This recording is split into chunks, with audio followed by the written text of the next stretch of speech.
Puntano le fiche, parlano, maneggiano contanti al tavolo verde come semplici appassionati, ma non sono semplici appassionati. Casino di Venezia. Quelli filmati dalla Guardia di Finanza sono imprenditori abruzzesi e affiliati dei casalesi che stanno ripulendo soldi sporchi approfittando della casa da gioco, totalmente estranea alla vicenda, e nel frattempo trovano accordi per spartirsi la torta della ricostruzione dell'Aquila post-terremoto.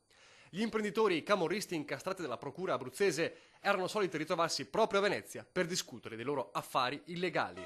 Un passo indietro, 3 giorni fa, a Mestre un blitz porta in carcere il boss mafioso Vito Galatolo, che gestiva i suoi affari illeciti siciliani direttamente dal suo appartamento in centro. Un altro passo indietro, al 2011, l'operazione Serpe consente ai carabinieri di smantellare nel Padovano una organizzazione di stampo camorristico che prestava denaro a usura con tassi del 180%.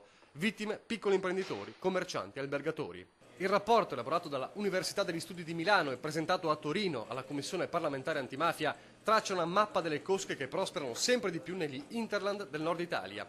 E la mafiosità in Veneto è in ascesa, soprattutto nei piccoli paesi dove il controllo delle forze dell'ordine non può essere capillare, in particolare nella Marca Trevigiana, nel Veronese e nel Veneto orientale. La provincia non è più un territorio, come dire, isolato rispetto alle grandi città, anzi forse nella provincia si possono trovare degli spazi di reinvestimento e di dislocazione delle mafie, come già diceva Pisano, che è l'ex presidente della Commissione antimafia, quando venne a Venezia e disse: qui le mafie vengono a dislocare. Nelle periferie, dice il rapporto, è possibile costruire estese e solide reti di lealtà e omertà. In questo quadro il nord-est si distingue per una maggiore presenza della camorra.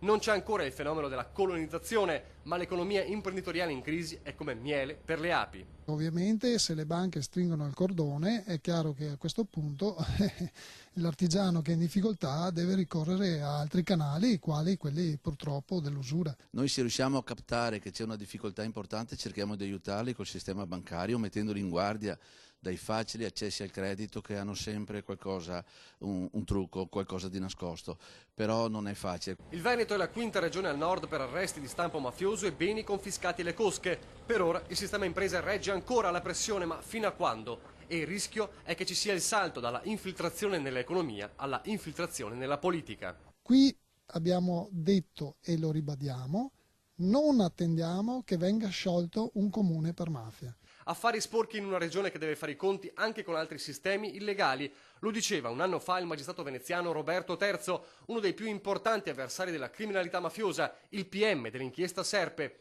Parole che suonano come una profezia alla luce della ultima devastante Tangentopoli veneta. Un'organizzazione criminale che controlla gli appalti, che sia composta da politici e amministratori pubblici, è pericolosa uguale come quella mafiosa. Non spara, non uccide, però il controllo degli appalti ce l'ha lo stesso.